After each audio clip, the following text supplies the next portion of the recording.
Uh, so please note that this session will be recorded, and if you have any concern, feel free to reach out us. Introduction of Let me briefly introduce the organization behind this campaign initiative. ASDD, based in Italy, is a women and refugee aid association committed to advancing gender equality for refugees from Afghanistan. Our goal is to amplify the voices of women and girls in Afghanistan, ensuring their rights are protected no matter where they live.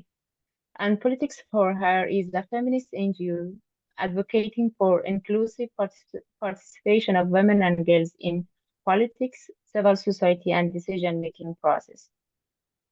It has been 3 years since the resurgence of the gender apartheid regime in Afghanistan, making a period of extreme and systematic expression. During these 3 years, the Taliban authorities have ruthlessly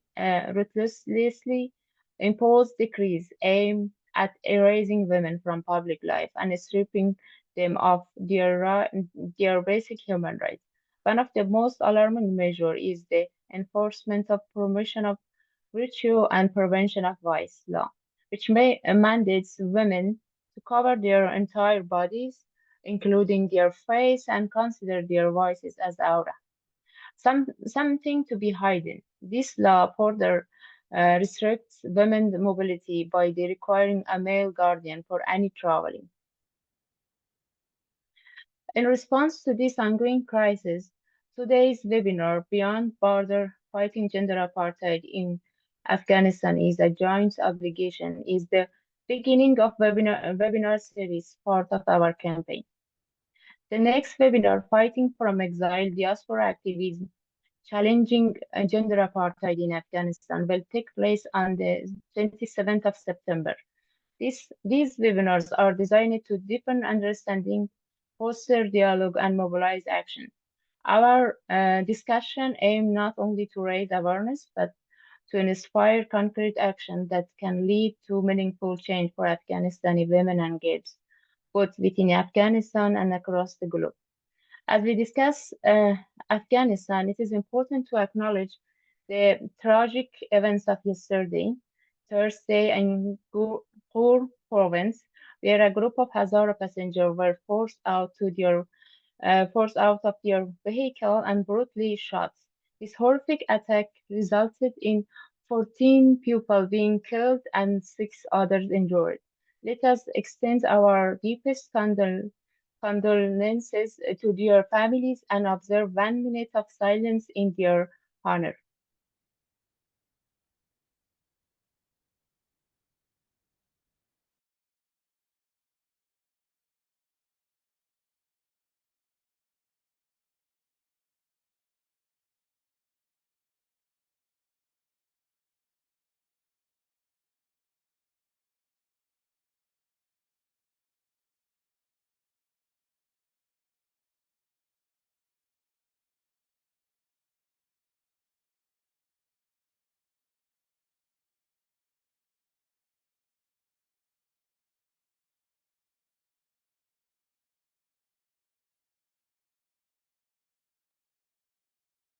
So, the agenda for today's webinar includes introduction of the speakers, a speech by speakers on a specific topic with 15 minutes each, and a Q&A session, and closing remarks and call to action. So, now let me introduce our esteemed speakers. Dorothy Estrada-Tanck is a former chair of the United Nations Working Group on Discrimination against Women and Girls. She has played a significant role in addressing gender-based discrimination globally and co-authored a pivotal report on gender apartheid in Afghanistan, urging UN member states and observers to recognize it as a crime against humanity. Dorothy is also a professor of international law at University of Murcia. Azada Raz Mohammed is a legal advisor for the Strategic Litigation Project at Atlantic Council and PhD candidate at University of Melbourne. She has extensive experience working with the Afghanistan Justice Institution and Administration Office of Afghan President. She has also served as lecturer of law at American University of Afghanistan. Azada is the co-author of an upcoming handbook titled Holding the Taliban Accountable for International Crimes under the principle of universal jurisdiction. And we will have also Richard Bennett, is a UN Special Rapporteur on the situation of human rights in Afghanistan. With over 30 years of experience as a human rights advocate, Bennett has worked extensively to protect and promote human rights in some of the most challenging environments across of the globe. He will join us after 45 minutes. And Dr. Simo Samar unfortunately wasn't able to join us due to unforeseen problem.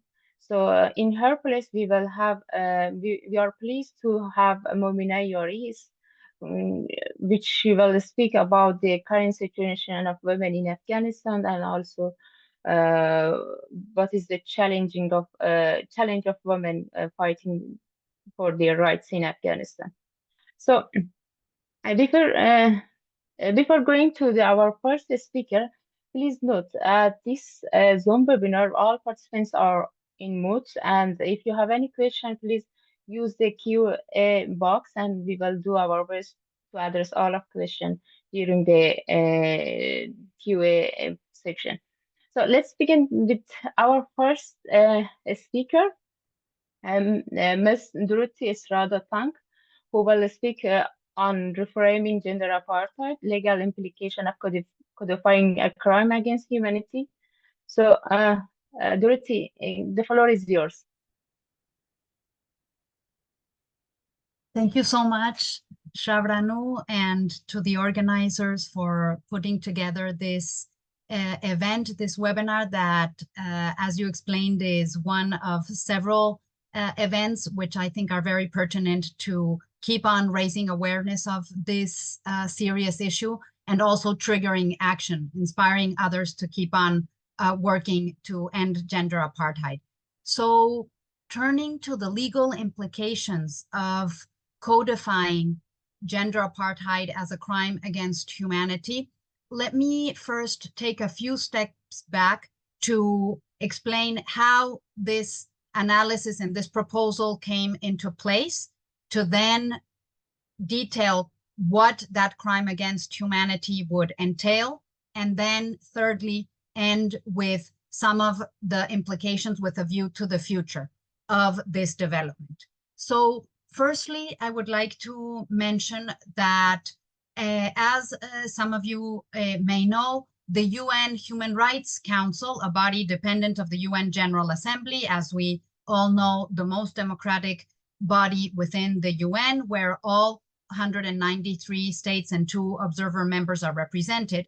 This Human Rights Council entrusted the Special Rapporteur on Human Rights in Afghanistan, who will join in a bit, as was mentioned, Richard Bennett, and the UN Working Group on Discrimination Against Women and Girls, for us jointly as 2 mechanisms dealing with these questions to prepare a joint report to the Human Rights Council, specifically concentrated on the human rights situation of women and girls in Afghanistan. So this is one of the few times in which the Human Rights Council has given this joint mandate to 2 human rights special procedures. On the one hand, the geographic mandate, the mandate of the Special Rapporteur, who is concentrated on all human rights in the territory or in the country of Afghanistan or affecting Afghanistan. And on the other hand, the thematic mandate, our mandate dealing with human rights of women and girls in all the world, and in this case, concentrated in Afghanistan. So it brought together that geographic and broad human rights expertise with the expertise on gender equality, with the idea to really try to understand and deepen in the lived experiences of women and girls in Afghanistan and the types of violations that they were confronting, with the coming back into power of the Taliban de facto authorities in August of 2021. So as a result of this joint mandate of the Human Rights Council, both the Special Rapporteur Richard Bennett and myself and a team visited Afghanistan last year in the end of April, beginning of May 2023.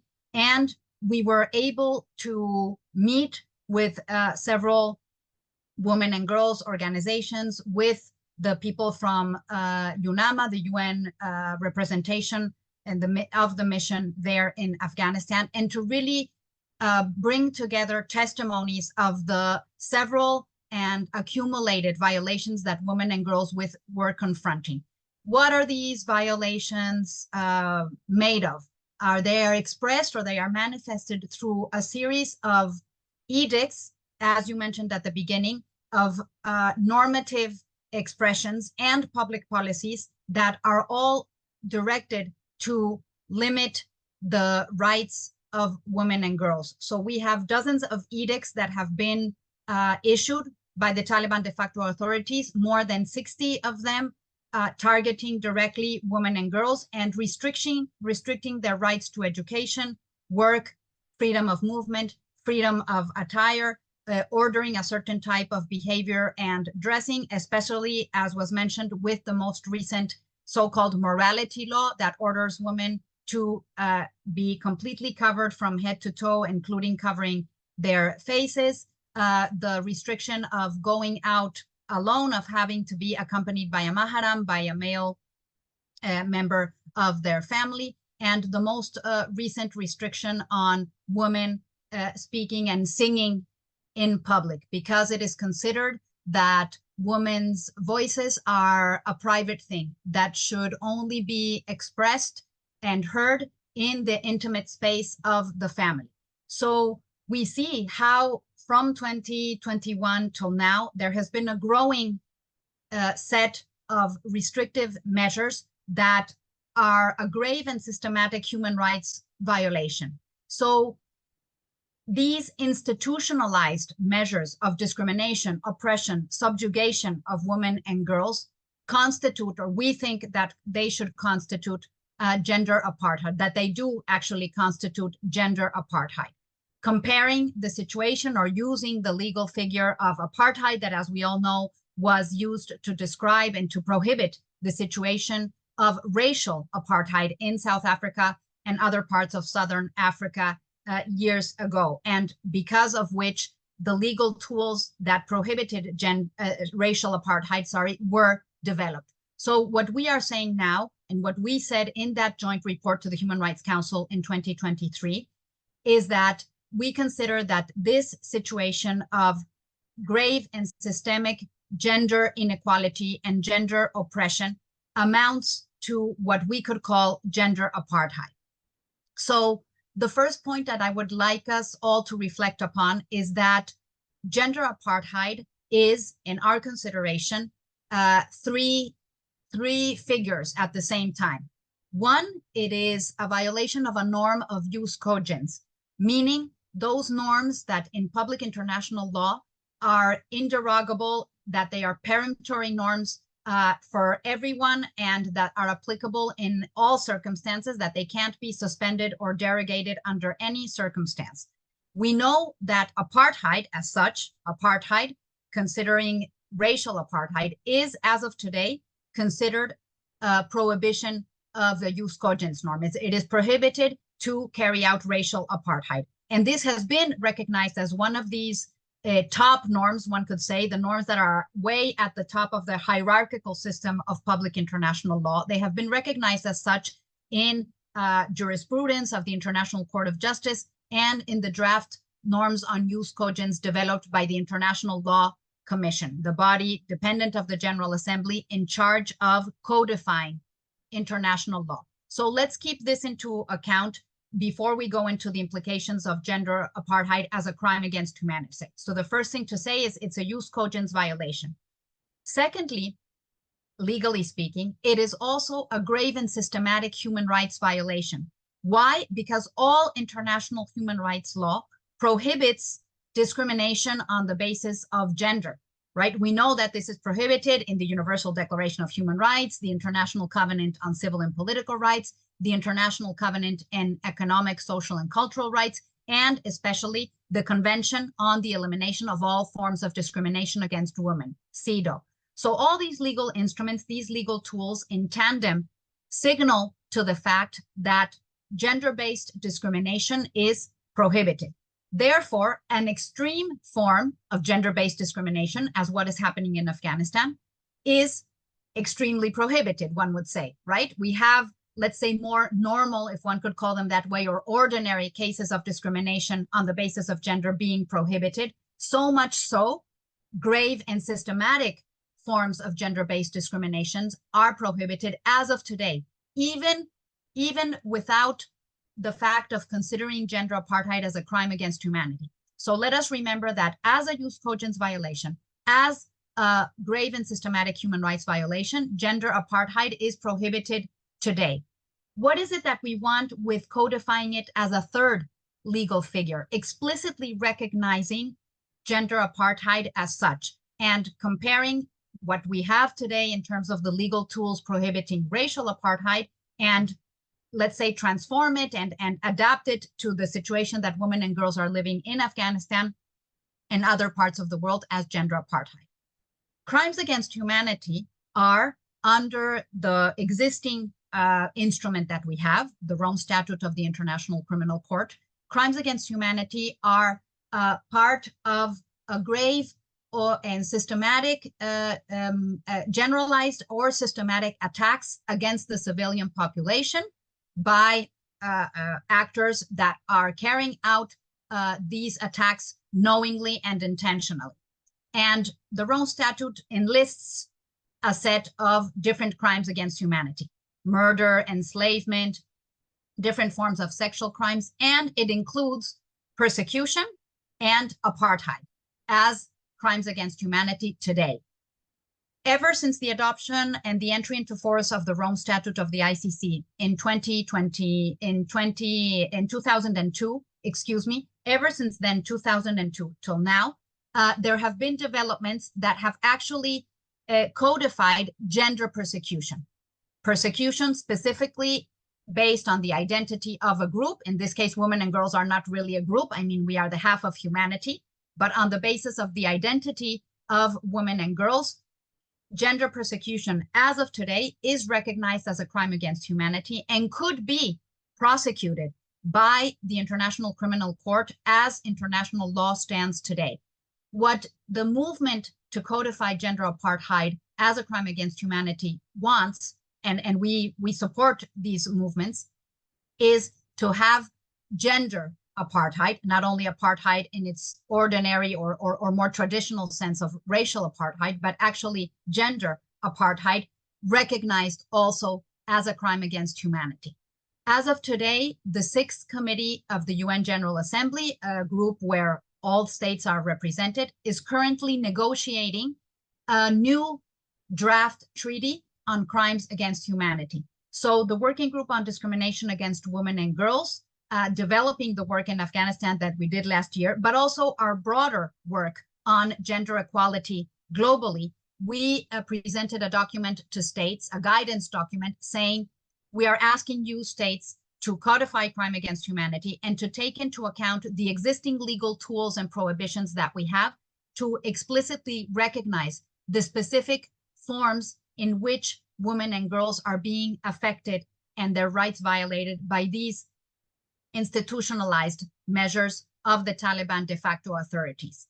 This discussion is ongoing. The Sixth Committee will meet in October of this year, and we are really hoping and pushing for states to take into account the existing legal tools, but also to have the political will to take a step further to codify gender apartheid as a crime against humanity.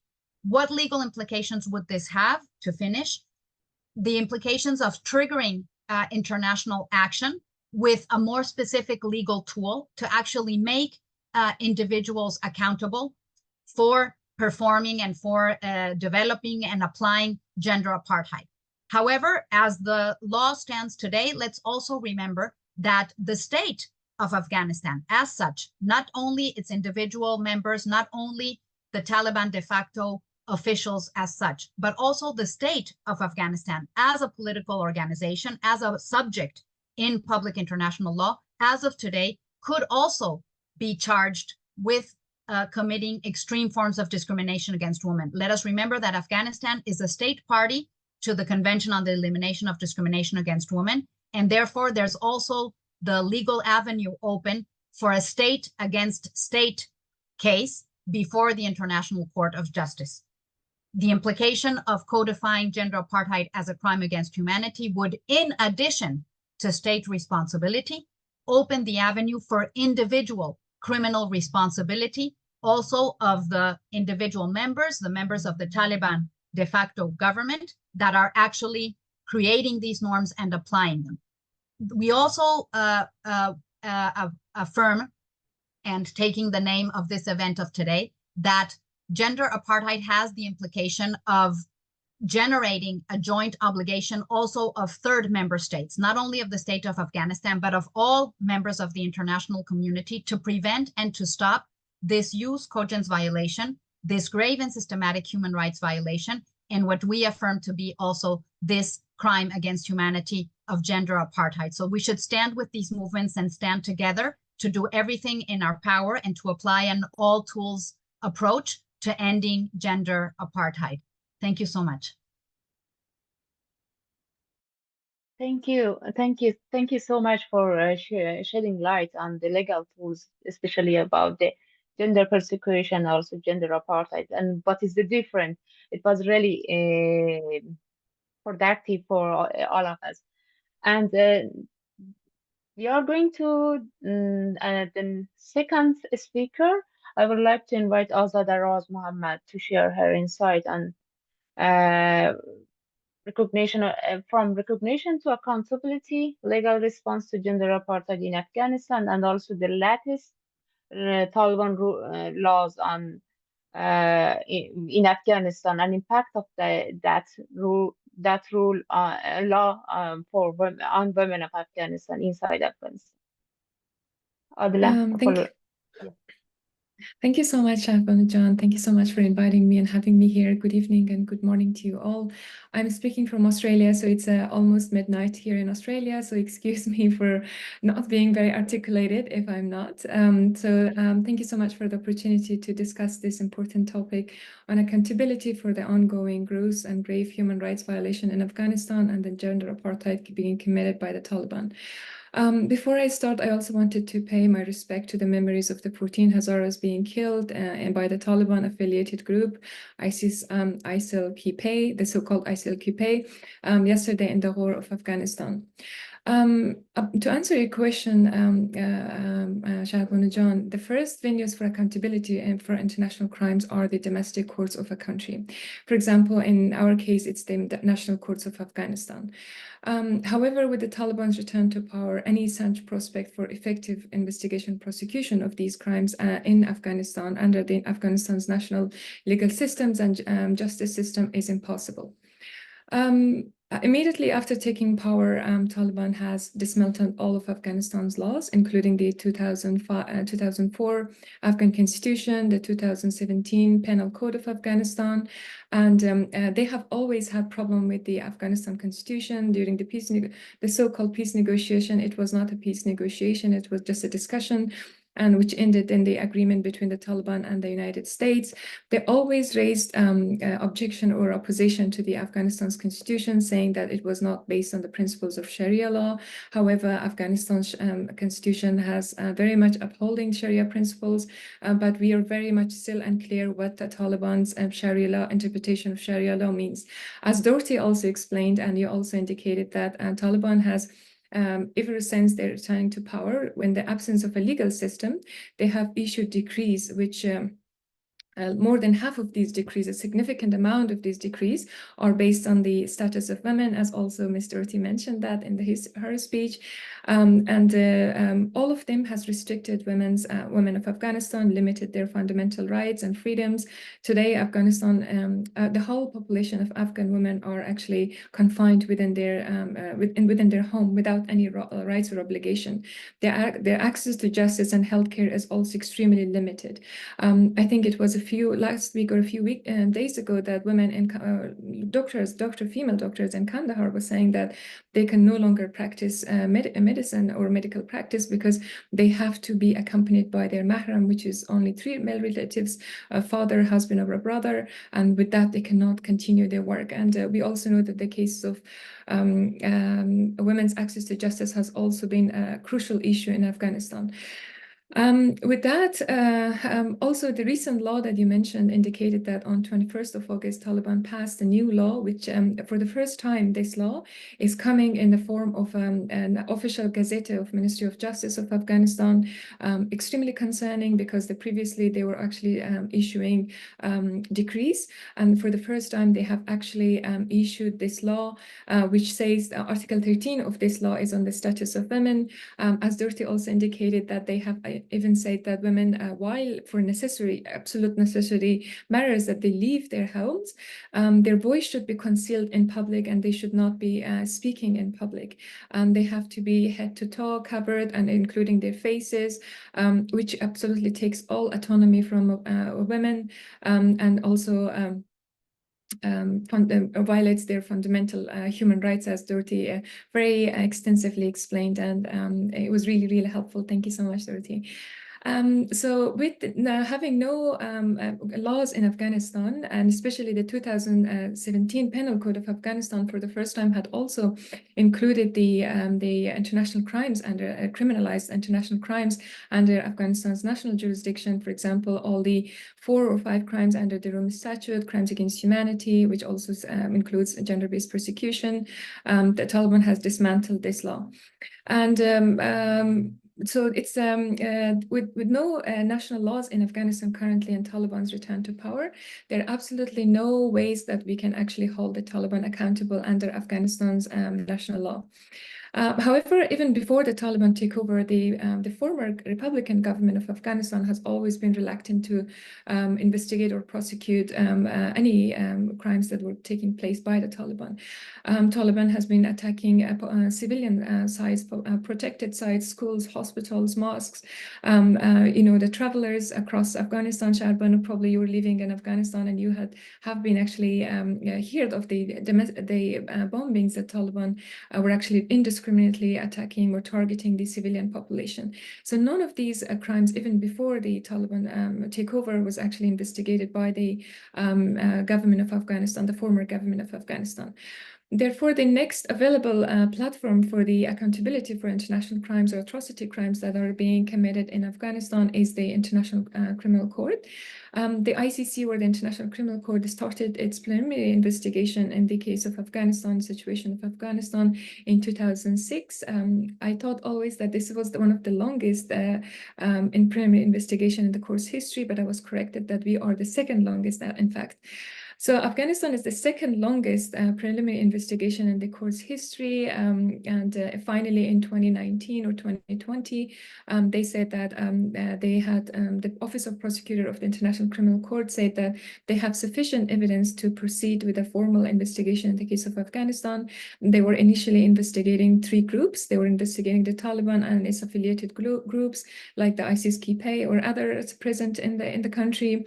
They were looking at the CIA, the crimes committed by the CIA or United States forces in Afghanistan, and they were also looking into the crimes committed by the Afghan security forces and the tortures and other indiscriminate attacks. But however, the ICC's investigation in Afghanistan was really, really turbulent and always problematic. They've never been welcomed to Afghanistan by the government of Afghanistan due to a lot of political reasons and pressures from the United States, because they were also one of the groups under the investigation by the court. And they also invoked the principles of complementarity, which has a long and very complicated history. They said that we are actually trying to investigate these crimes within Afghanistan's national under Afghanistan's national laws, which they didn't have capacity to do so, and they didn't have political will. So they were unable, and they were also unwilling to do such an investigation. So after Taliban's takeover in 2021, the Office of Prosecutor of the International Criminal Court announced that in October, I believe it was in 2021, the Office of Prosecutor announced that they will prioritize Afghanistan's case, and then they will go actually only for now, only for the prioritizing the crimes that were allegedly committed by the Taliban. So as Dorothy has very much explained to us, which is extremely illuminating for me, even the crimes that are committed by the Taliban, all the crimes committed by the Taliban, is well within the ICC's jurisdiction. You know, as Dorothy mentioned, that the use cogent norms, crimes against humanity, grave or gross violations of human rights. These are within the jurisdiction of the International Criminal Court to intervene and to prosecute and investigate the Taliban for these violations. To carry out its mandate, ICC really is relying on the support of its member states, and we really hope that we will have a development for a gender-based case at the ICC for Afghanistan, and we really hope that the member states of the International Criminal Court cooperate with the court, and we will have a arrest warrant very soon and a development very soon on that. And to some extent, we hope that this will be something which a development will happen in the next few months, and we really hope that the ICC's member states will actually cooperate with the court if an arrest warrant is issued against the Taliban members. The second venue for accountability, with having no national courts or national legal system, is under the principles of universal jurisdiction. This is also within the hope that the current draft of the Crimes Against Humanity, the convention, will go ahead. The negotiation, as Dorothy mentioned, so I'm not going through them again. I mentioned at the UN they will go ahead, and then with the inclusion of a crime, like a standalone crime on gender apartheid. So we will have gender apartheid as a crime, and as Dorothy mentioned, that this will also trigger a state obligation to prosecute these crimes under other third states' laws. So universal jurisdiction provides states jurisdiction over crimes against international law with those crimes that did not take place within the territory of that state. For example, under universal jurisdiction, any third state may have the option or sometimes obligation to investigate and prosecute any individuals who are allegedly committed international crimes. In this case, members of Taliban who are based within the territory of that state, regardless of their nationality or the nationality of the victims, in this case, the women of Afghanistan, or where the alleged crimes have taken place. And our case it is taking place in Afghanistan. So it will provide the victim survivors with a venue for prosecution, and then this is with the hope that also that this universal jurisdiction with the current international crimes that we have, and also with the codification of gender apartheid. So gender apartheid will provide the victim survivor groups with a clear legal avenue for accountability for the totality of the crimes that is taking place right now. For example, the situation of women and girls in Afghanistan is one of the, as commented by so many of the UN colleagues repeatedly, I think by colleagues of Ms. Dorothy as well, they said that it is unparalleled in the world. So there's no such situation ever happening anywhere in the world. So women in Afghanistan basically are taking out all their rights. We have no fundamental rights under the Taliban rule Afghanistan. So codification of the gender apartheid could require states to criminalize and prosecute the crimes of gender apartheid under domestic laws, and it actually takes a step to prevent and punish and not to engage within a gender apartheid states as a due diligence obligation of other states. For example, now we see that the Afghan embassies across Europe is being forced to close actually, or they are being handed over to the Taliban. We have also seen that most of our embassies have been handed over to the Taliban, especially in the regional, in Asia and regional countries. And we have also seen that United Kingdom, our Afghan embassy in United Kingdom, Norway, and there was another country, I think, very recently, who announced that they are closing down. Oh, Canada, I think.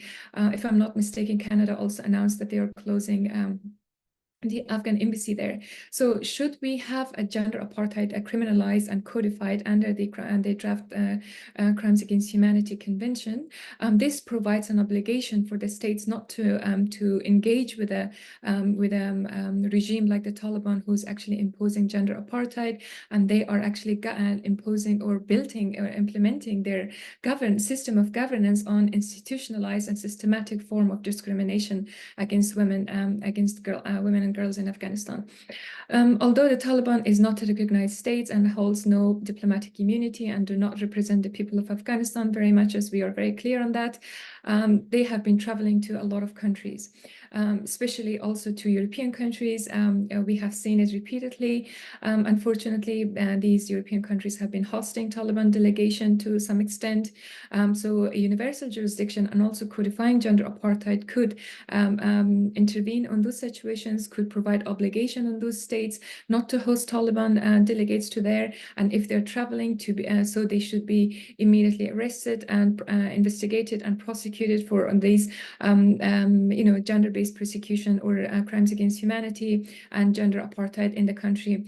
And also we know that Taliban, from the first time when they took power, I think this is my last point before I finish off, they took power, they actually committed a lot of war crimes and crimes against humanity, like killing a lot of people. For example, we know that that the Taliban committed war crimes and crimes against humanity in Yakaulang of Bamiyan. Based on Human Rights Watch report and also Amnesty International report, they killed over 2,000 Hazara people in Mazar Sharif in 1998. They actually destroyed a whole village of Shamali in Rudabak. So these crimes can also be prosecuted under the principles of universal jurisdiction. So criminalizing and codifying gender apartheid will provide us with the legal mechanisms to hold Taliban accountable for the totality of their crimes, besides others. And I really hope that the international community will not repeat, the Bonn agreement or the recent agreement that they had with the Taliban in Doha, which actually provided the Taliban with a status of political movement, which they were not a political movement. They were actually listed and still listed under most domestic jurisdiction of the countries, and also United Nations as a terrorist group.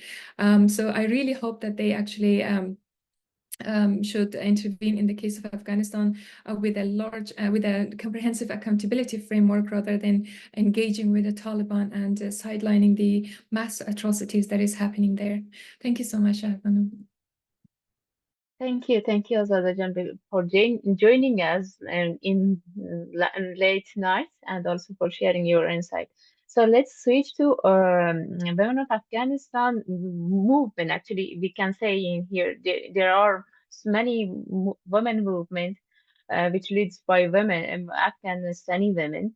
So, and let's talk about the situation inside underground from let's hear actually about the situation on the ground from Momina, Yari. And yeah, the floor is yours, Momina John. You're on mute.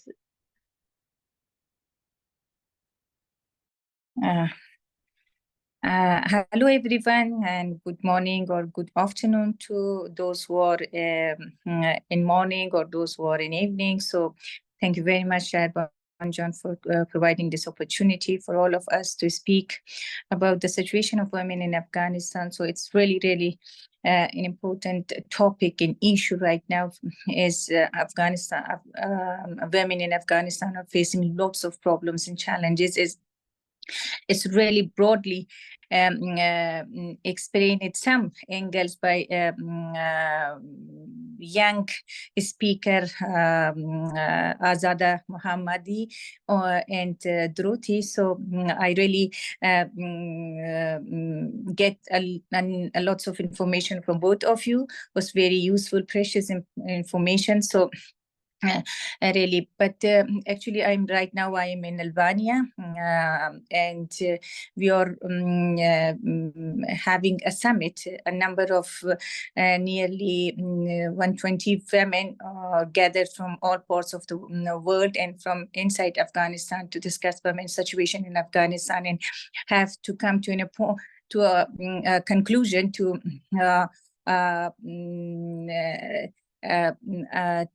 prepare a manifesto or something equal to that, to present to the world community that how the situation of women in Afghanistan are challenging and awful.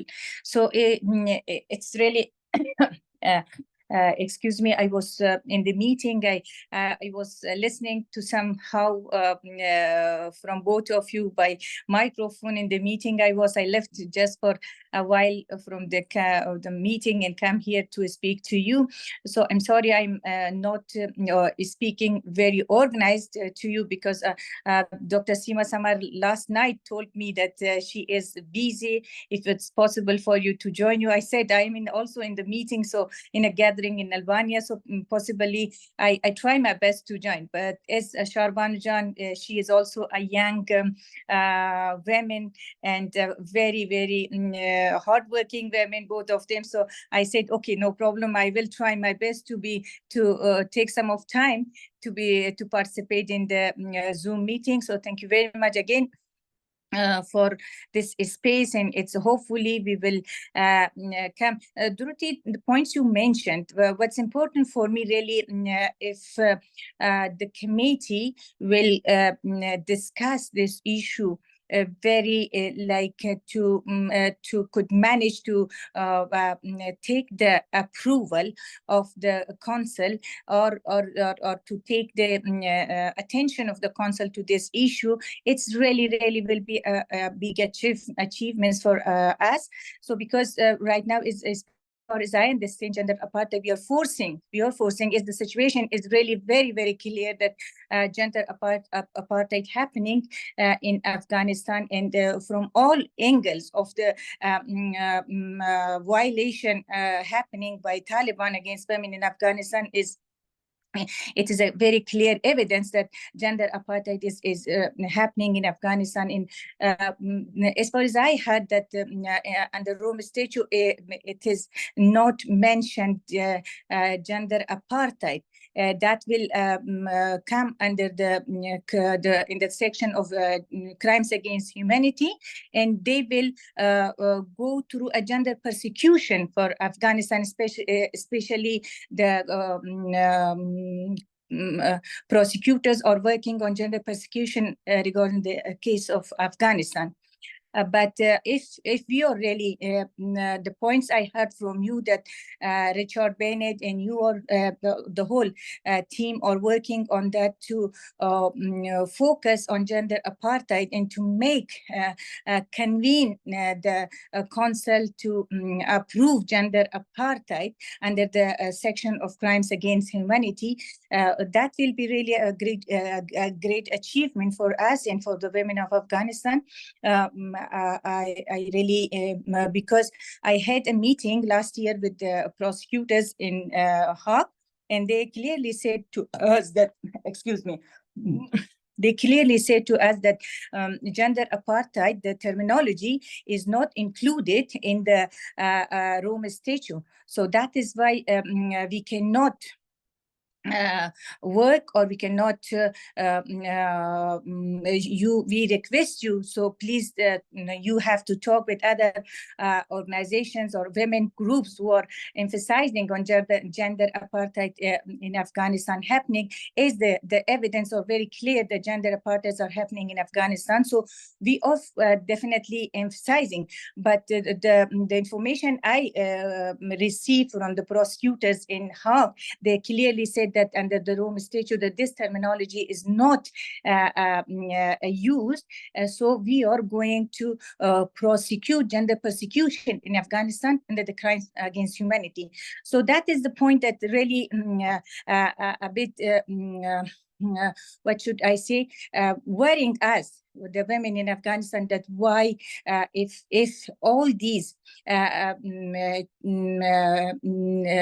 violation that women is stopped from going to work, stopped from education, women stopped even now under the new voice in virtue of Taliban, women is not allowed to raise their voice and to speak, not raise their voice, to speak loudly in with a stranger man, even in the bus, even in the road, even in the hospital. So that is really very clear ground for some basic crimes happening against women in Afghanistan.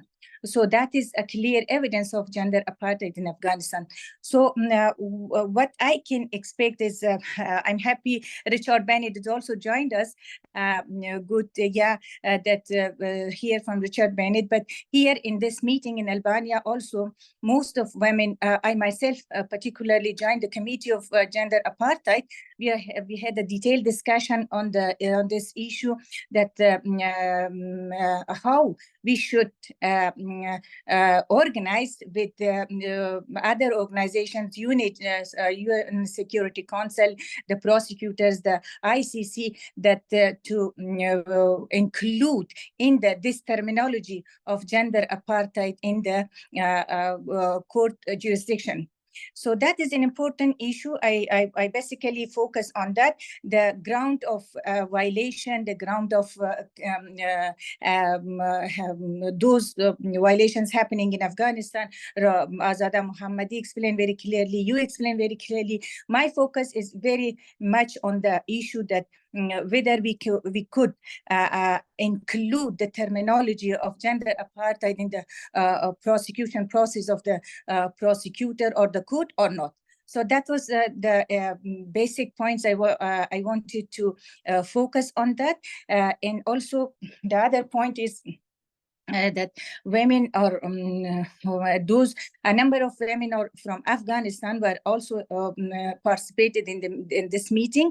They also said that still a big number of women are not or they are trying to organize demonstrations against Taliban, but they could not. They are trying to that, but they are not allowed. So we had a discussion. We have to, you young girls should be careful. Don't go towards demonstrations, because Taliban are putting you into prison and they are not behaving you like a human being. They are very brutal. They are very rude with you. So you have to be careful not to go towards demonstrations. It's better to through media, through online discussion, to raise your voices instead of going towards live demonstrations. So that was another point, and also against the point raised by Azada Muhammad is 12 number of Hazara community killed on the way. So that is also ICC case is still trying, with the support of Taliban, trying to kill innocent Hazara people on the way, on the road, and so that is also a clear crimes against humanity evidence, clear evidence in a very recent incident that happened in Afghanistan by ICC. They took the responsibility. Still, they are not trying. Taliban said we are not involved in that. But the evidence is clear. If the Taliban do not support the terrorist groups and terrorist activities in Afghanistan, nobody can do that. So this is the Taliban that they are supporting these groups, and they are still continuously trying to kill Hazara people and trying to commit crimes against this specific group and minority group. It is really need to be considered under the court jurisdiction as well, is a point. So that was my all points I explained, and hopefully I'm expecting hear from Richard Bennett a lot, some new points that what he is saying regarding the gender apartheid issue. that will be seriously jurisdicted under the jurisdiction of the court or not. Thank you. Thank you so much, Momina, Yari. Thank you for your intervention. And let's have the discussion in next section, and we will have now our last speaker, Mr. Richard Bennett, as he had another commitment and he just joined us. Mr. Richard Bennett, the floor is yours, and you can start your intervention. Thank you so much, Shabanu.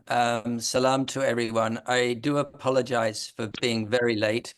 The reason was that I'm at a conference that was scheduled months ago, and I'm on panels, and I came off a panel which ran late, and I have to rush back again. But I did really want to join you, really just to support this discussion.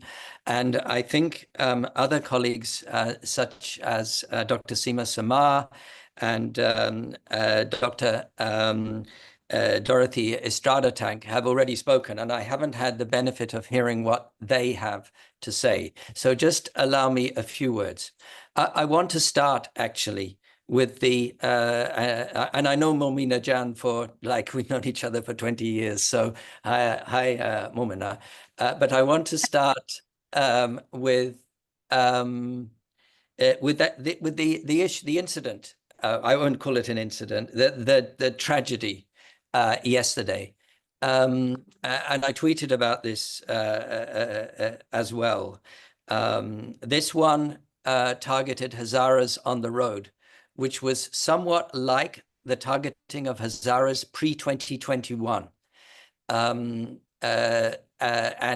in tying hands and shooting is really shocking.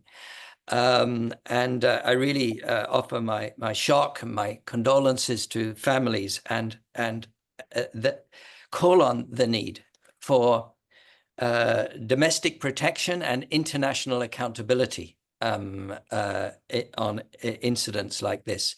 But I do put it together with another incident around maybe 10 days ago, where prosecutors were attacked and blown up at a bus stop outside their office in Kabul. And I don't fully agree, Momina Jan, with respect. I think with everything you said, because it's early days, but my sense is that this has come in the wake of the Taliban spokesperson declaration that ISKP is no longer a threat and that there is security in the country. So I think that we do need to make a stronger distinction between ISKP and the Taliban. I know there's debate about that, but in my view, they are not together. At the same time, the Taliban are not properly protecting either prosecutors or Hazara, for that matter. But moving on to gender apartheid, Dorothy, I think, is on the line, and I'm sure she has already briefed you that last year in a joint report, we opened the door. That is a joint report between my mandate and that of the UN Working Group on Discrimination Against Women and Girls. We opened the door to this discussion on gender apartheid within the UN system. That door had been opened by Afghan women actually since about 1997, with a break in the middle and starting again in 21. And this year, I tabled at the request of the Human Rights Council another specific report looking at the institutionalized system of discrimination, segregation, disrespect for human dignity, and the exclusion of women and girls. And I did, in that report, address the issue of gender apartheid, noting that it's a concept that draws from both international human rights and international criminal law, and that it best captures the totality. Afghan women emphasize that it best captures the totality of the distinct, clear, transgenerational and intersectional harms committed against them by the de facto Taliban regime, and have called for its recognition as a crime against humanity.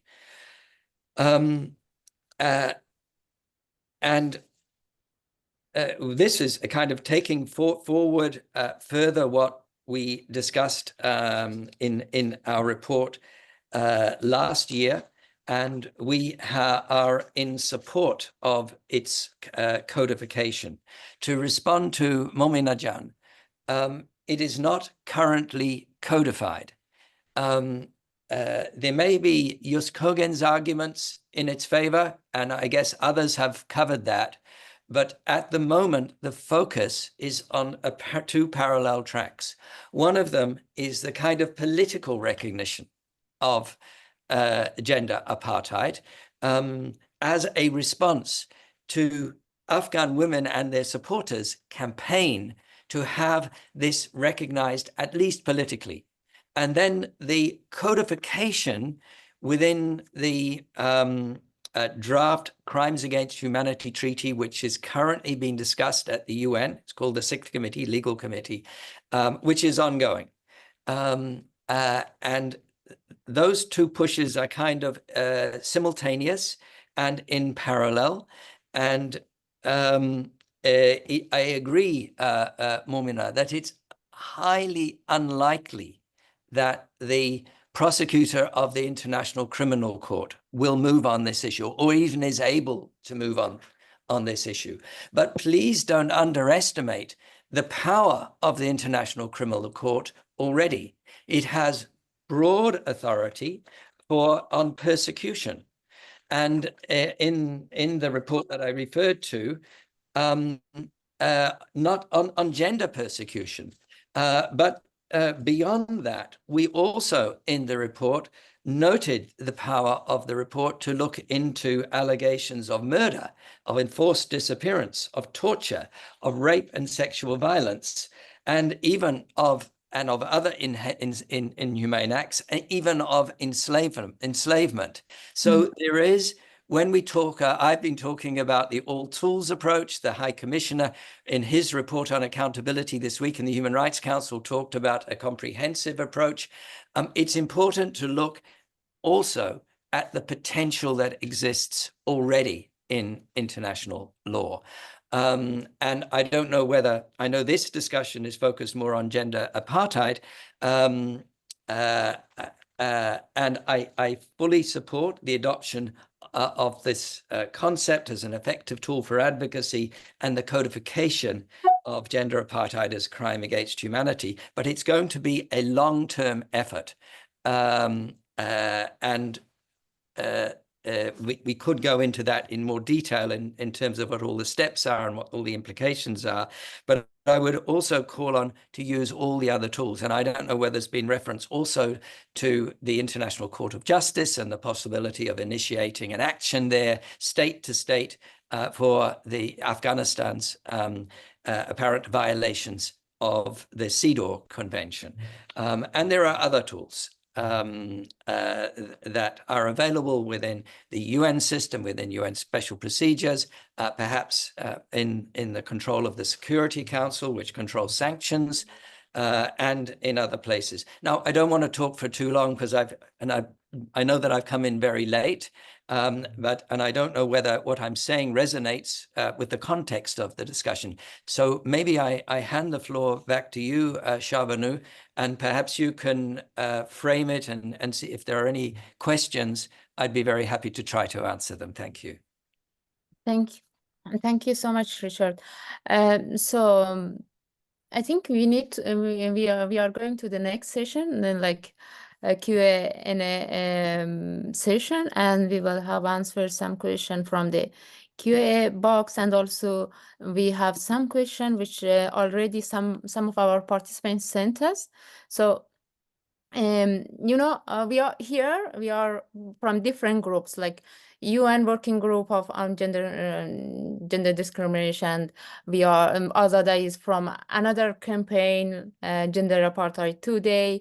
Richard Bennett from the UN Special Rapporteur, and also Momina Yari is from like women of Afghanistan and talking. And we also are from like campaign.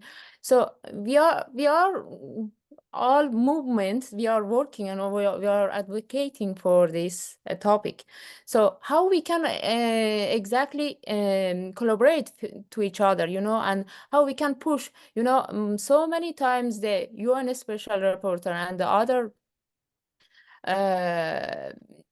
campaign called on United Nations and also member states to codify or recognize gender apartheid as a crime against humanity. How we can, you know, push it, these calls like to implementation.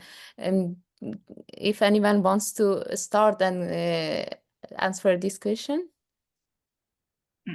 I think Richard could answer, or that is really a very, very important question. How to really unify these all activities, these all efforts to reach to the point to get our achievements. It's really, really very important for us, for all, to consist our efforts and to collaborate with each other, how to achieve our goal. It's very important from my point of view, and the way or the method how to collaborate and how to reach and to consensus our efforts in one way or in a joint method. So I think I could expect to hear from Richard and Dorothy that they can really help us in this regard, and I'm ready really, because we have also access to the court, and we have every year joined the meeting, the state party meeting, in the roundtable NGO conferences in the within the ICC. So it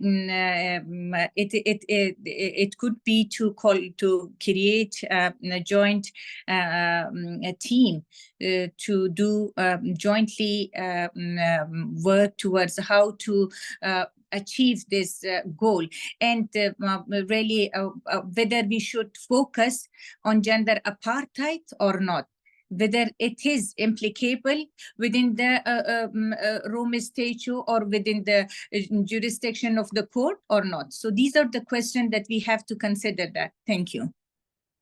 Would you like Richard to? I'm sorry, Sharbanujan, instead of you. No, it's okay. You can go ahead. Your question was from Richard, yeah? If Richard wants to answer, or we can take another questions. My suggestion is to take a few other questions, and also while Momina Jan was speaking, I was looking at the questions in the chat. And also, since Dorothy has been more part of this discussion, I've just joined, maybe she can start. I'd be perfectly comfortable for Dorothy to start. Okay, so I think there is a question from the box, and I will read it. Why is unlikely that the ICC will not move on this issue, and what tools at hand are you referring to that we can use to seek accountability? The women of Afghanistan don't have time for long ongoing process. What are tangible action an international community can do for call for an immediate end to this end gender apartheid? So, Dorothy, will you answer this one? Sure. Thank you, Shabranu. And also, maybe this one connects to some of the aspects of what Momina was asking. And while it's directed to Richard, I'll also try to chip in with some reflections. So as of today, as it has been detailed here, the Rome Statute only contemplates gender persecution only. I mean, that's obviously a big step if we think of the history of human rights of women and girls. It's already a very significant step that there is a legal figure considering gender persecution. And as Asada explained very well, we may see some parts of that, some aspects of that prosecution moving forward, hopefully some arrest warrants in a relatively close time. So that's a reason for hope. So there's that is there today. The Rome Statute of the International Criminal Court also contemplates other crimes against humanity, as has been detailed, right? Murder, torture, rape, enforced disappearance. So all of these are prosecutable, if we could call it that way, today. So there's many ways in which we can trigger action with the legal tools that we have today under the Rome Statute of the International Criminal Court. But then not only, right? Not only. This is the other aspect that I think is related to let's say the legal sphere. Richard was mentioning the political and the legal sphere, right? And so in the legal sphere, let us not only think of the ICC, which is a powerful instance, it's true, but let's also think of the International Court of Justice, as was said, for example, a state against state case, arguing for extreme discrimination against women and girls. And we have the CEDAW Convention today. We have all the human rights instruments today. So that's another avenue. So ICC for individual criminal responsibility, ICJ for state responsibility of Afghanistan, international human rights law, and all of those violations that can be made accountable through the human rights special procedures. It's true that those special procedures are not judicial bodies, but you have some quasi-judicial bodies that are called, so similar to judicial bodies insofar as they document cases, they pick up evidence, they document and bring together proof and testimonies. And this also has a persuasive political power. So this is a tool that kind of comes together between the legal and the political sphere, right? It's an overlap, or it's the touching point between the legal and the political sphere, because we as human rights special procedures use the international legal instruments to then persuade politically and to bring about legal change, right? So it is us that are pushing apart, obviously, and in tandem with all the feminist human rights movements, but from the sphere of international law, it is us as human rights special procedures that are pushing for a legal step to be taken. So you see how it's kind of like a staircase, that we are not a judicial body as such, but we can push for the state recognition and construction of these legal tools, which is what we're doing with the attempt to codify gender apartheid as a crime against humanity. And then fourthly, apart from ICC, ICJ, international human rights special procedures, we have in the fourth place what Asada also explained very well of universal jurisdiction. It's true that gender apartheid is not recognized today as a crime against humanity, but there are other crimes under which states in their own domestic law do have the faculty to exercise universal jurisdiction, for example, for cases of torture. Many of the violations that the women and girls are suffering could amount and do amount to torture. And there are states that are able to prosecute that domestically under the consideration, for instance, of torture. So there's all these different and sometimes overlapping avenues that then coincide, push forward, spill over, are combined with the political push, right? Because we know that the construction of legal arguments and legal tools doesn't come by itself, right? It comes from the political will of states to actually create a certain legal concept, to push it forward and move for approval and for consensus. And this is what the debate that we're trying to contribute to.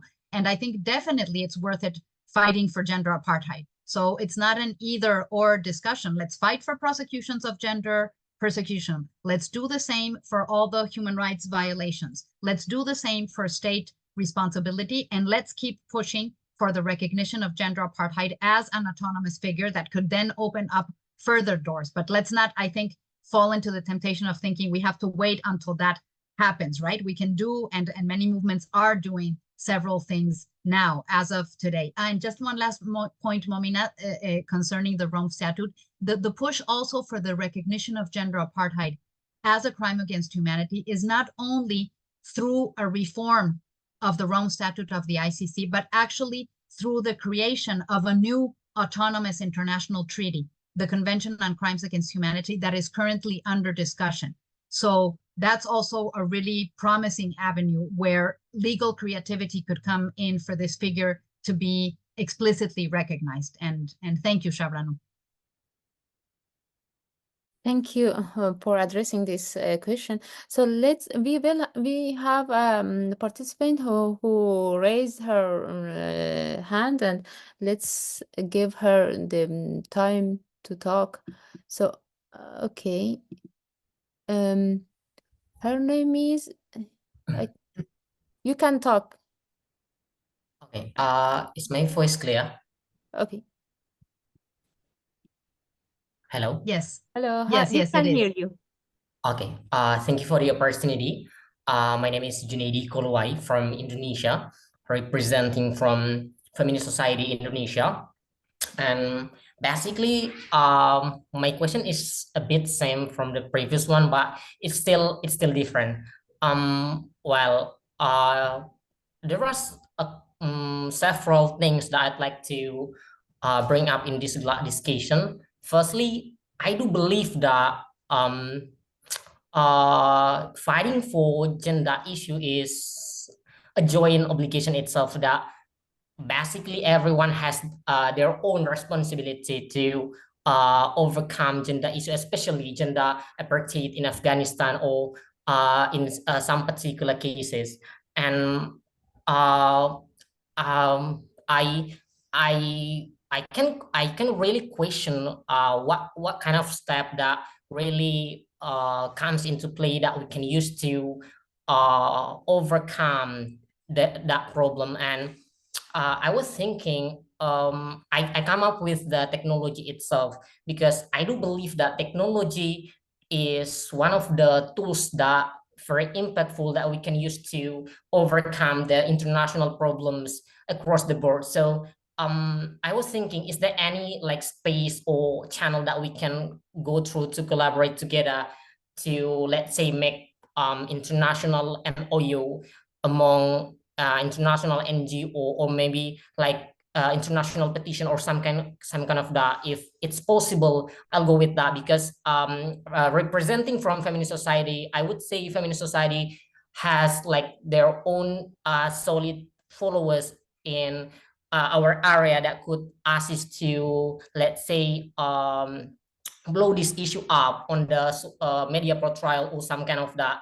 And yeah, it could bring like practical and concrete step on the table, and we can assist to support this problem, and at least to this problem could be considerably eased. So that's my concern. Actually, I'm looking forward to your response. Thank you very much. Thank you for your question. So let's get to another question and then try to answer some question together. Thank you, Junaidi, for your question. So the next question is from Karin Fraud. She or he typed it. Thank you for your excellent event and presentation. The case for codification gender apartheid as crime against humanity is very compelling for the reason outlined by the speakers. What are the arguments against the codification that we as advocates to end gender apartheid have to counter? And the next question is from Raihana Akbari, from the Richard Bennett. And if the United Nations Human Rights Council were to officially recognize the situation of women in Afghanistan as gender apartheid, would this have a meaningful impact on the codification of condition of women in the country, given the Taliban consistently argue that women's rights and human rights is a domestic issue?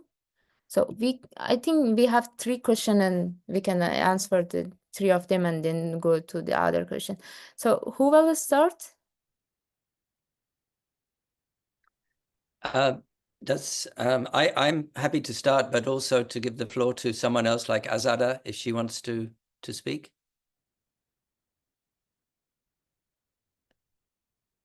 I'm fine, Mr. Bennett. Please go ahead. Okay, sorry. I just wanted to recognize you, Azada, because I didn't before, and thank you. I'll have a go at some of these questions, but before I do, I noticed there are a couple of others in the chat, and I wanted to clarify, maybe Dorothy has already done this, that Dorothy and I are independent experts appointed by the Human Rights Council. We're not UN staff. What we say does not necessarily represent the views of the UN. So we're not, it's not like you're talking to the Secretary General when you're talking to us. We have a role with the UN, but our role is also an advocacy role. It's to expand the boundaries that the UN adopts as policy. So just to, it's a little bit hard to understand actually, but I just thought I'd mention that. So neither of us can speak for the UN. We're speaking for ourselves, or in Dorothy's case, maybe for the working group on discrimination against women and girls. And on the questions, I think Junaid's question from Indonesia, sorry, Junaidi, I may not have pronounced your name properly. So apologies, but of course, fighting for gender equality is a joint obligation of all of us, whatever gender we are. And they're fighting, and I'll just repeat, there's fighting politically and there's fighting legally. And I think we're talking a little bit about both, and Dorothy covered a number, and I think Azada has covered a number of the legal issues involved. On the issue of technology being helping to us to collaborate, I think that's a really good point. I'm not great on technology, so I really looked, especially to younger generation, to give me advice on how technology could help more. And on the question from Karin, I think it was, I can't see it in the chat now, but I think it was a little bit about some of the why would there be opposition? What are the arguments against codifying gender apartheid? And Dorothy might want to pitch in on this as well. And it's quite complicated, but I'll just mention a couple of things. First of all, the potential new crimes against humanity treaty is really special. New human rights treaties only get developed every few decades. There hasn't been one for about 20 years. And gender apartheid is just one small part of that. So and it's not only about Afghanistan, it's global. So people are thinking about the global implications, not only in Afghanistan, but also in the future. So throughout time into the future. That's one thing. Another is that apartheid comes with certain resonance. You might say resonance is kind of neutral, you might say baggage as well, which is a bit, judgmental in a way. But there are some who associate apartheid with a particular historical situation of South Africa and Namibia. And it's currently being applied in a couple of other situations that you may be aware of. But they consider that it relates to race only. And therefore there is some opposition, or at least resistance, reluctance, cautiousness, I would say, about expanding international law in this way. I would say that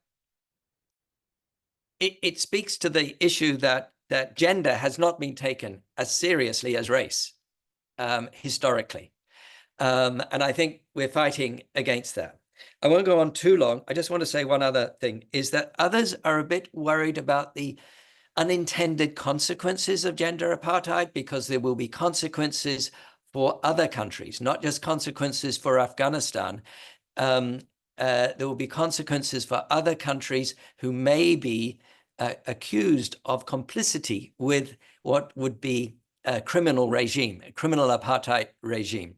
And thirdly, that this could impact on issues like over-compliance with sanctions.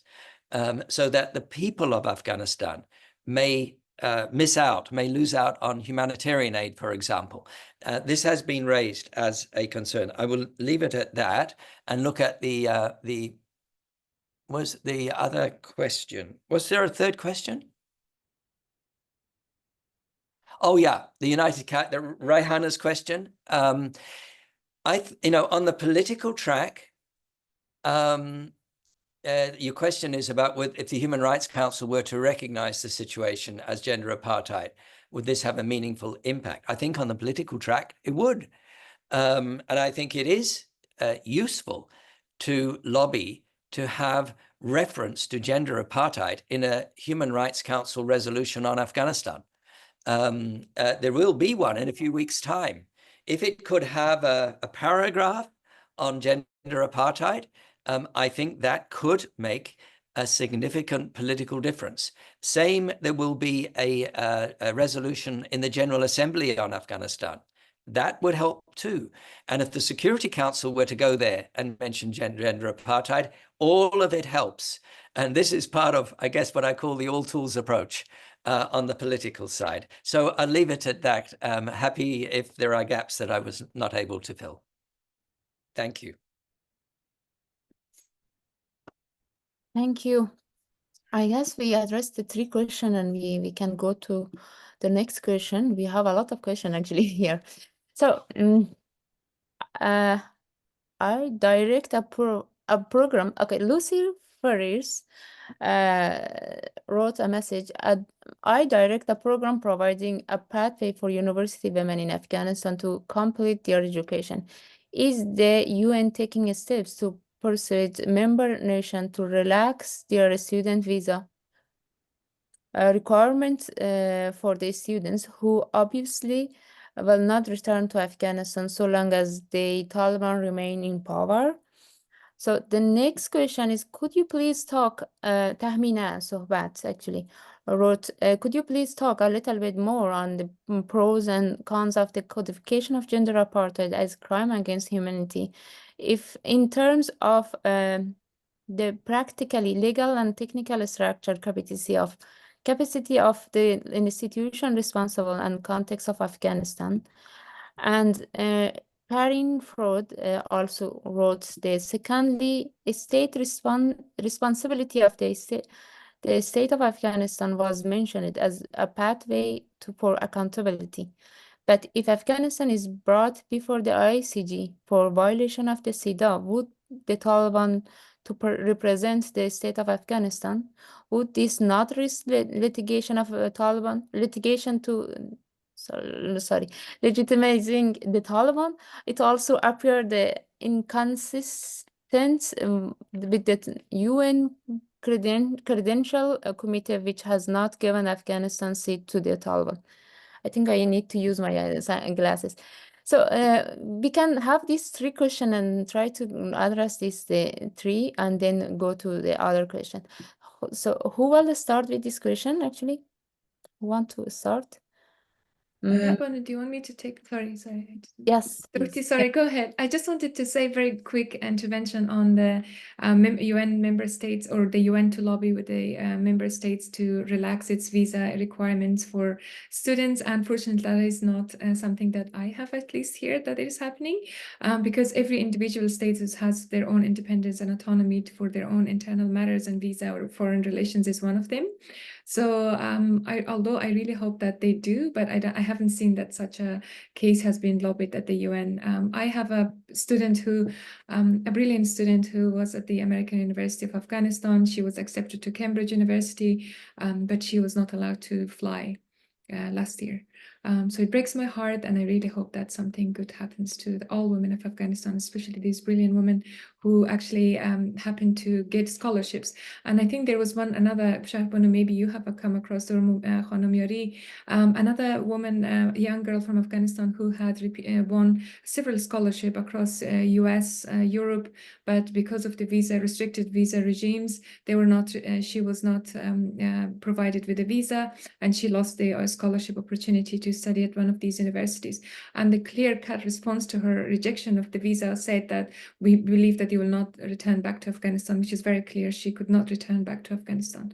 And I'm personally in touch with some of the female, especially female students from Afghanistan in some of the neighboring countries who cannot go back to Afghanistan, and some of them don't have any scholarship anymore, and they cannot stay in those countries and the host countries. They are one of the neighboring countries of Afghanistan, Central Asian, and I don't know what will happen to them. It's very uncertain and very unfortunate. Mr. Bennett. I can jump in on the last one, Azada. Some of those in the neighboring countries approached me, and because they'd finished there, and I have been in touch with the real UN, the UN resident coordinators in those countries and the head of UNDP in those countries, and they are taking action with those countries to avoid those graduate students having to return back to Afghanistan. We are working on that issue. It's not the UN really. I mean, it's the fact that coming to me, and I'm sure to Dorothy's working group as well, when those students and organization approached me, I do have the capacity to reach out to the UN in those countries, or to reach out to those governments and to try to persuade them to extend the visas. And we have been successful in extensions in some cases for those visas. But can I add to that, Sharbanu? Yes, please. Thank you so much, and it's very good news to hear these developments and initiatives, because part of what we recommended in the joint report by Richard and our working group in 2023 is for states to facilitate refugee status for Afghan people in general, but for Afghan women and girls particularly. And so, and facilitate other options. So this would include relaxing student visa requirements, but really more generally, granting the status of refugee, which in many countries equals almost the status of citizenship in terms of the rights that people can access, including education and university education. So this is something that I think is quite relevant, and connecting it to what Junaidi was asking in terms of technology and so on, also facilitating online tools and programs for continued education for Afghan women and girls, for those who can't leave the country, most of them. And so that this is also, there are different movements and campaigns in this sense that I imagine also, I mean, several of the Afghan women or you Afghan women will know about, but this is a specific recommendation to states. Now in Albania, Momina, as far as I understand it, there's also representatives of states who have adopted officially a feminist foreign policy. So what does that mean? Some states of Latin America and some European states have that policy officially. So this would also mean then opening these avenues, taking the specific policy at the national level to facilitate entry of Afghan women and girls, and then access to rights, to education, to work, and so on, in the host countries. So this is something where I think we can also, challenge a bit the states of what does it mean to actually be feminist. And that I connect to some of the questions as to the pros and cons and the challenges that we face, is that there's a resistance, as Richard mentioned, to gender equality generally, right? I mean, as working group, we have documented this, especially since 2018, even before August 2021, how we see these regressive trends. And even in countries where women's rights have been recognized in law or policy, we see how steps are being taken backwards. So this is already a global trend within which the case of Afghanistan and Afghan women is developing. But there is an interconnectedness between the global gender backlash and one of its most serious expressions in Afghanistan. So we have to stand together for gender equality, generally as feminist movements, and also bring together other movements, social justice movement, the movements for protection of the environment, and so on, and bring in the cross-cutting element of gender, because it's really part of a global phenomenon. And this resistance, which is also a cultural resistance, plays hand in hand with the specific resistances towards gender apartheid. But let's look at it, I think, with this broader picture. And responding to the point of the ICJ, and if a state were to bring Afghanistan and present a case against it as a state, there is that legal question as to whether, being that the Taliban is the de facto authority, if it would represent the state, and how to move around that, how to navigate that legally. And I agree it poses certain questions, including that of the UN Credentials Committee and so on. But what at least I have heard from the Afghan women, and in our case as independent experts on gender equality, and even as scholars in my case, what we say is that, but we can't leave the woman then under the bus, or they're in the middle of those legal conundrums. It's true, but then what do? Then you can't bring the state to responsibility before the ICJ because of these challenges. So these challenges, while they may exist, seem smaller than the size of the violations that we are seeing, and then the legal tools that prohibited them. So we have to move forward with the legal avenues that we have, study those legal challenges, but surely they can be overcome because there is a state responsibility. And we do have actually other examples, previous examples, where transitional governments or de facto authorities have been brought to justice before different bodies that we don't have the space or the time to detail here, but there are some legal precedents that could serve to make the case that Afghanistan can be brought before the ICJ, because it is still a party to CEDAW. So I think that's a more heavy an argument of weight to bring Afghanistan before the ICJ if a state were to actually build the political will to do it. And that's also that I think we have to, again, to keep on struggling for and advocating for. Can I say something, Sharbanujan? Yes, sure, of course. Yeah, thank you very much. Yeah, because before I leave, because the final session of the summit is finishing, I have to go and attend within next 5-10 minutes. So I hope you will continue and have a good result, a positive result from this 2-day Zoom meeting, and we will be able to create a joint effort committee or something to continue our efforts and attempts towards pushing the gender persecution or crimes against humanity with all these relevance parts included within the human rights, crimes against humanity. So that is the point raised by Azada Jan, is that really a number of, I think Richard is know very well, a number of women is still, one of the important discussion we had in the summit was a number of women,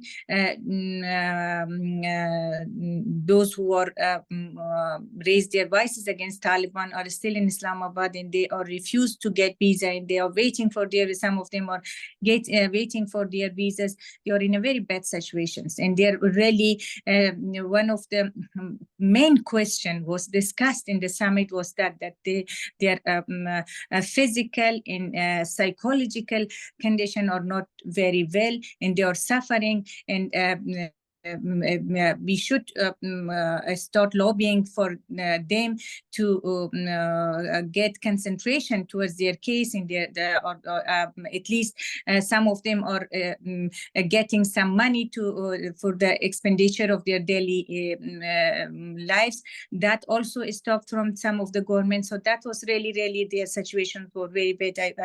If that could be raised by Richard or by a working group, so that will be nice, because it's really in both countries, Iran, Pakistan, the people are really, some of the women activists are suffering. So regarding the other points that how to the declaration you asked me, Dorothy, what's going on in the summit is still we are discussing, that is not finalized.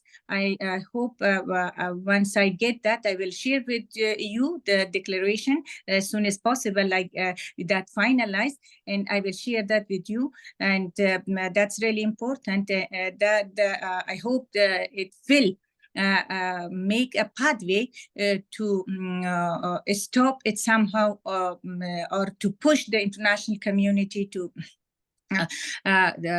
stop helping Taliban or not recognition, because most of the countries now trying in the Europe start closing the embassies of Afghanistan. That is also not only supporting Taliban, also creating problems and challenges for the Afghan citizens who are having passport problems, identity problems, some marriage certificates, birth certificates. They have a lot of challenges. If these embassies and consuls will stop within the countries, a number of newcomers and old people, they are suffering.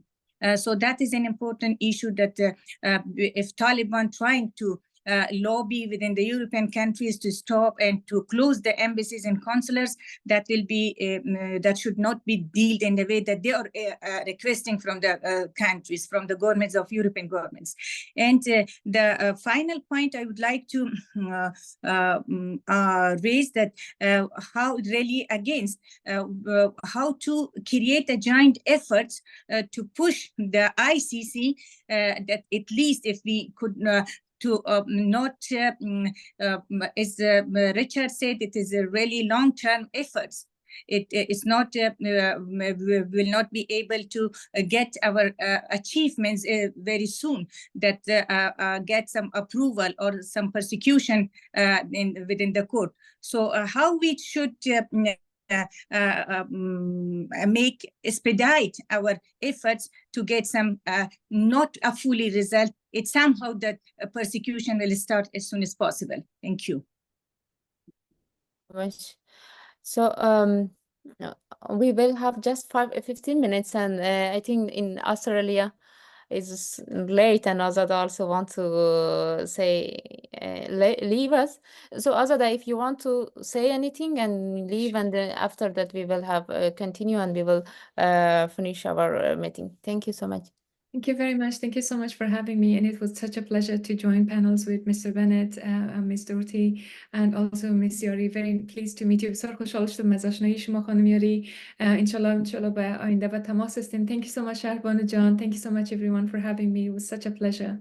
Thank you. Thank you. But so Momina, yeah, you can. Just for Azada. It's just for Azada, not for Azada everybody. left already, actually. Yeah. So let's go to our all question. If it is possible to, if you can read all the question, and you can, the speaker, you can address it directly to decrease the time consuming for ourselves. Is it possible, Richard and Dorothy? So we will have it conclude our meeting soon. And Richard also have a video message, I guess you can, if you are able to. Sorry, Shabanu, I made a mistake with that. It was message for Azada, who asked me for a video for something else. So Okay. But yeah, and I'm afraid I also have to rush to shortly to another event. So maybe I could just try to answer some of the questions are in the chat, right? The ones we have 3 questions. Just yeah. Do you want to read them, or shall I read them? You can directly address them, because Okay. reading of them will take time. Yeah. About maintaining the balance between diplomatic engagement and against the principles of human rights, when the Taliban refused to compromise on women's rights. What I say about this is that human rights are not transactional. They cannot be compromised.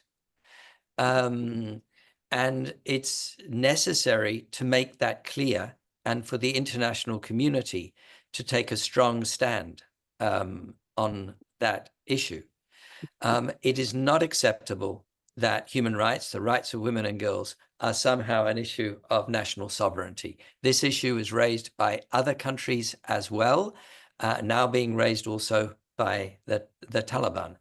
And so this has come up, I think, most particularly in what's been known as the Doha process. There've been 3 meetings there. The last one, the first one was not, the Taliban were not invited. It was an international community, special envoys with the Secretary General. The second one, the Taliban were invited, but they set conditions were not acceptable to the Secretary General. And the third one, they were invited and they joined with an agenda that some of us have been concerned about, including me, because women and girls were not part of the meeting, and the agenda focused only on anti-narcotics and the business sector. And they sort of integrated human rights and rights of women and girls as much as they could, I understand. But this was, in our view, my view, not sufficient. And so, you know, what I sometimes say is, do not underestimate the Taliban. They have reached where they are by being strategic, by being clever, by being willing to use force, of course. And they shouldn't be underestimated in negotiations either. They've been quite effective there. But don't overestimate them either. The international community still has the tools that I've talked about, and not only the accountability tools that have been the discussion in this session today, but some other tools. The Taliban wants money. They want economic support. They also want recognition. And so I think it's important for the international community members to be equally strategic, to be cohesive, to be tactical, and to use its own tools, but never to negotiate on human rights or rights of women and girls. The next question, how does the UN measure progress? What benchmarks or indicators? Well, I can't really speak for the UN, but what I will say is that the Security Council requested what's called an independent assessment of the international engagement with Afghanistan. The assessment was delivered to the Security Council in November last year, and it resulted in a Security Council resolution at the end of December. This assessment, among other things, called for benchmarks on rights of women and girls and on human rights to be developed as part of the process of political discussion, political track with the Taliban. It hasn't been done yet. It needs to be done. I think there should be such benchmarks, and I would call for that. I think we should return and have a further look. I know there was criticism of that report. I personally thought it had some positive features, and I think we should turn and look at that again in terms of developing clear benchmarks and guidelines. And the last question, how can the international legal framework through the ICC be expanded or adapted to effectively address the specific and systematic nature of gender apartheid in Afghanistan? I think what collaborative actions are required from member states. I think we have discussed this during the meeting, and we've talked in particular about the potential of the discussions in New York to develop a crimes against humanity, new crimes against humanity treaty that may, we don't know yet, may include gender apartheid as a crime against humanity, and other discussions in terms of the ICJ and the ICC. Dorothy may have further answers, but I'm really, really sorry. I have to excuse myself from this meeting as well. I'm sorry about that, Shabanu. No, it's okay. Thank you so much for joining us and your time. Dorothy, do you have? Do you want to? Banuja, I'm Yes. sorry. Yeah, I had got a signal that I have to come to the summit. Okay, great.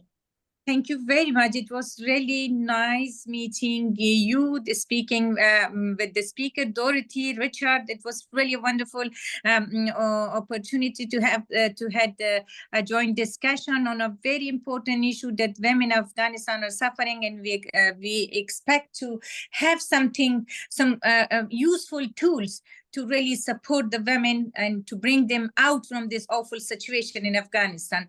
So it was a wonderful opportunity by you providing me to participate in this discussion. And thank you. Wish you all the best to continue our meeting. Maybe you have also finished. Bye-bye to all. Yeah, we are concluding actually meeting. Yeah. Thank you so much. Thank you so much, Momina. Thank you, Momina. Thank you, Thank you, everyone. Momina. Thank you, Richard. Thank Bye, you. Richard. Bye-bye. Have a good day. You too. too.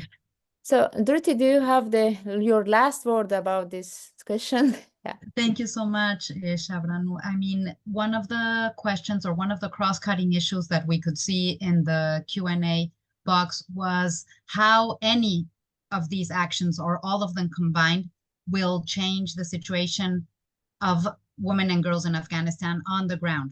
And we know that, unfortunately, this is not such a fast process as we would want, even if everything went as we are saying, even if there are arrest warrants on gender persecution, even if gender apartheid is codified relatively soon, even if the international community stands up, we know that this is not something that happens from the night to the morning, that we have to keep on struggling. But I think that we have reasons for hope in the Afghan women themselves, that we have to put the voices of Afghan women and girls at the center. And we used to say this more metaphorically, of putting the voices at the center. But now, after this last morality law, which prohibits literally the voices of women and girls, we have to try more than ever to keep them in the center. And Afghan women, you know what are the solutions that you are proposing. They know the way forward. So it's a matter of pushing for the political will to do this, and also supporting the Afghan women, particularly the Afghan organizations on the ground, with flexible funding, with keeping up the hope, with disseminating all of this in social media, and the webinars such as this that you are organizing, and not letting the issue move out of the public agenda, but to try to keep it at the center. So from the top down, from the bottom up, from the sides, keeping up this positive pressure and making the women feel supported, that they are not alone, that there are many women and many people in the world that are fighting for this, that are preoccupied about this, and that we are not forgetting them. And we know it's a terribly difficult situation, but that we have to keep on struggling. And the hope is in the example and the inspiration that the Afghan women themselves give us. So they are not giving up, and we cannot give up either. So I would call for us to keep on building this joint obligation through our joint action and commitment, and to really thank you so much again for this opportunity.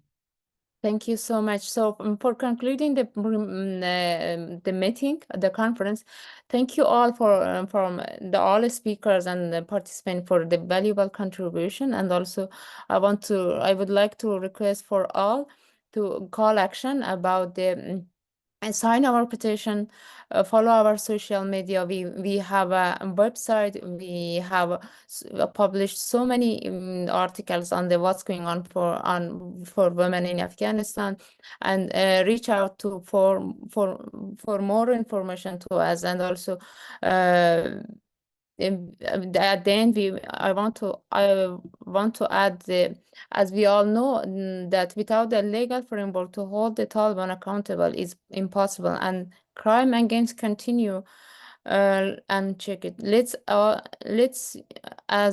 use all of the tools, ICC, ICG, and a state-to-state case, and also other tools available to push on for the codification of the gender apartheid as crimes against humanity. And it is definitely worth to fight for gender apartheid and continue our movement to have legal concept in order to make the recognition of gender apartheid. I also wanted to add in this part, if we had the gender apartheid as a crime against humanity like many years ago, we would definitely didn't have this gender Taliban again have power in Afghanistan. So it would really helpful for us. So for now, to stop this gender apartheid system for future, and also we don't have it in future, we need to really fight for codification of gender apartheid as crime against humanity. And thank you everyone for joining us. And it was a really long webinar, 2 hours, and we appreciate really participation, and especially Dorothy, you are the latest speaker, you are with us. Thank you so much. And also I want to special thanks from the Global Campus, Human Rights Global Campus of Venice for supporting, providing our technical support. And here is, you can see our barcode, and you can sign in and our petition. Thank you so much. Thank you, everyone. Thank you. Have a nice day.